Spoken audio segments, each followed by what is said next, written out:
There is a sentence you have heard 1,000 times. Someone starts it, gets interrupted, and never finishes.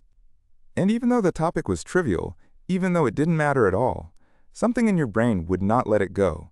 You kept waiting. You kept listening. Why? It turns out the answer has nothing to do with manners or attention span. It has everything to do with a quirk buried deep in the way your brain decides what is worth remembering. And once you understand it, you will never hear an unfinished sentence the same way again. Your brain is not a camera. It does not record everything equally. It is a ruthless editor, constantly deciding what gets kept and what gets thrown away. Most of what happens to you in a day is gone within hours. Forgotten. Overwritten. Your brain made a quiet executive decision that it wasn't worth the storage. But some things get flagged. Some things get held open, like a browser tab that refuses to close. And the question is, what decides which tabs stay open? In 1927, a young psychology student named Bluma Zeigarnik was sitting in a cafe in Vienna. She noticed something strange about the waiters. They could hold enormous, complex orders in their heads with perfect accuracy, tables full of people, dozens of items, no notes. But the moment a table paid and left, the waiter forgot everything, asked them 2 minutes later what table 7 ordered, and they had no idea. It was as if the information had been instantly deleted the moment the task was complete. Zeigarnik brought this observation back to her supervisor, the psychologist Kurt Lewin, who encouraged her to test it properly. She designed a series of experiments. Participants were given a set of simple tasks, puzzles, arithmetic problems, small craft activities. Some tasks they were allowed to finish. Others were interrupted before completion. Later, she tested their memory. The results were striking. People remembered the interrupted tasks almost twice as well as the completed ones. Twice. Not slightly better. Not marginally. Twice. The brain was holding unfinished business open with a grip it simply didn't apply to resolved experiences. This became known as the Zeigarnik effect. And it changed how psychologists understood memory, motivation, and the relationship between the two. Here is what is actually happening inside your skull. When you begin a task, your brain opens what researchers sometimes call a task-specific tension system. Think of it as a mental placeholder, an active file.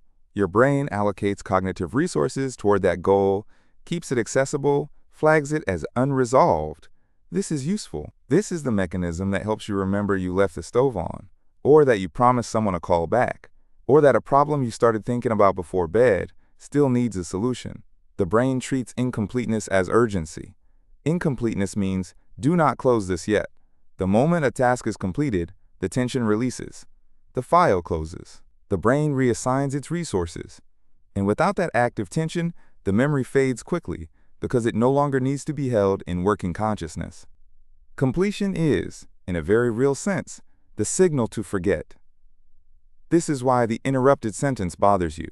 Your brain heard the beginning of a linguistic structure it recognized. It anticipated a resolution. It opened a file, and then the resolution never came. The file stayed open. And your brain, loyal to its own operating logic, kept allocating attention to it, kept returning to it, kept generating a low hum of unresolved tension until the loop could be closed. Psychologists who study narrative cognition have deepened this picture considerably. Melanie Green and Timothy Brock at Ohio State University demonstrated that when people enter a story, they undergo a process called narrative transportation. The boundaries between self and story blur. You are not passively observing, you are inside it. Your brain is processing the narrative as if it were real experience, tracking characters, anticipating outcomes, holding open the emotional stakes of unresolved events. When the story is interrupted, or when a sentence doesn't finish, it isn't just a gap in information. It is an experiential rupture. Your brain feels the absence of the ending the way you would feel a missing step on a staircase in the dark. This is not a modern problem. This is ancient architecture. Your ancestors lived in a world of genuine incompleteness. A sound that stopped mid-frequency could mean a predator had frozen. A trail that ended abruptly meant something had changed direction. A gesture left unfinished could mean the difference between alliance and threat. The brain that treated incompleteness as a signal worth holding on to was the brain that survived long enough to become your brain. The one that let unresolved signals go, that shrugged at ambiguity and moved on, left fewer descendants. You are, in the most literal sense, the inheritor of a nervous system built to be obsessed with unfinished things.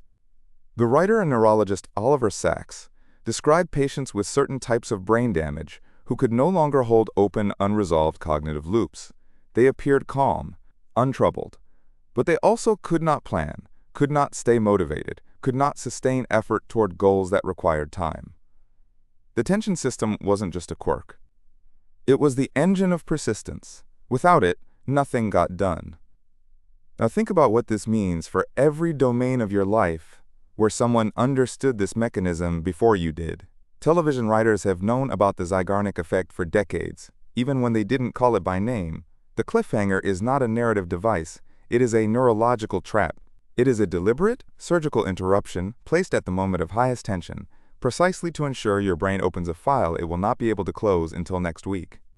You are not choosing to feel compelled to watch the next episode. Your brain has been handed an unresolved task, and it is executing a process that is millions of years old. Streaming platforms made this worse, or better, depending on where you're sitting. The autoplay feature that starts the next episode 3 seconds after the credits roll is specifically timed to prevent the tension system from fully releasing. Keep the file open. Keep the loop alive. Keep the tab running. The whole architecture of modern content is built around preventing your brain from experiencing completion. Marketers figured this out too. The advertisement that ends with a question rather than an answer, the email subject line that cuts off mid-thought, the headline that gives you half a fact and makes you click for the other half. These are not accidents. They are Zeigarnik weapons.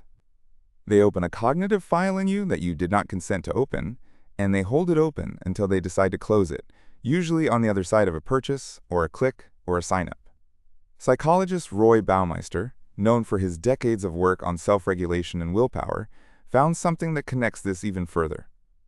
The brain does not require you to actually complete a task to release the tension. It requires that you have a concrete plan to complete it. In his research, simply writing down a next step, not doing it, just writing it, was enough to reduce the cognitive load of an open task significantly.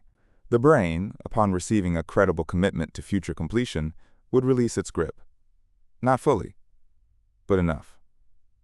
As if the planning itself was a provisional closure. A placeholder for the ending. This means the loop your brain runs on incomplete sentences and unfinished stories is not purely about the information itself. It is about the promise of resolution, about the expectation that an ending exists somewhere. The brain is not desperate for the answer. It is desperate for the certainty that an answer is coming. Uncertainty is the real source of the torque. Not absence. Uncertainty. And here is where this turns on you in ways you may not have considered. The conversations you have not finished. The argument where someone walked out before the final word was said. The relationship that ended without a proper ending, no closure, no explanation, no final scene where both parties understood what had happened. Your brain filed all of those. It opened the loops and kept them open. It held the tension the way it holds any unresolved task. And without a credible plan for resolution, those loops stayed active, not loudly, not always consciously, but running, humming, returning to you in quiet moments, in the space before sleep, in the pause between one thought and the next. This is why closure matters. Not as a social nicety, not as an emotional luxury, as a genuine neurological need.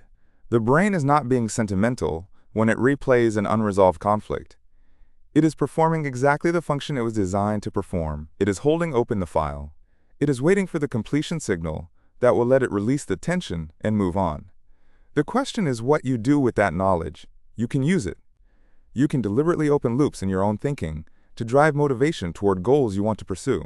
You can write down plans instead of just intentions, giving your brain the provisional endings it needs to reduce the cognitive overhead of 100 open tasks. You can recognize when someone else has opened a loop in you without your permission, and you can choose to name it, to consciously close it by deciding that the ending will not come and that the file can be let go. Or you can simply notice it. Right now, the next time a sentence starts and doesn't finish, the next time a story cuts away at the wrong moment, the next time your mind returns unprompted to something that happened months ago and was never quite resolved. Notice the pull. Notice the tension. Notice your brain doing exactly what it was built to do across millions of years of an uncertain world. Tonight, if someone near you starts a sentence and gets interrupted, you will feel it. That small, wordless pressure to hear the rest. That gentle but insistent tug toward completion. You have always assumed that was just the way conversations work, but now you know what it actually is. It is the oldest part of your attention, still running the same program it ran when your ancestors tracked a sound that stopped too soon in the dark, waiting, alert, refusing to close the file until the story had an ending.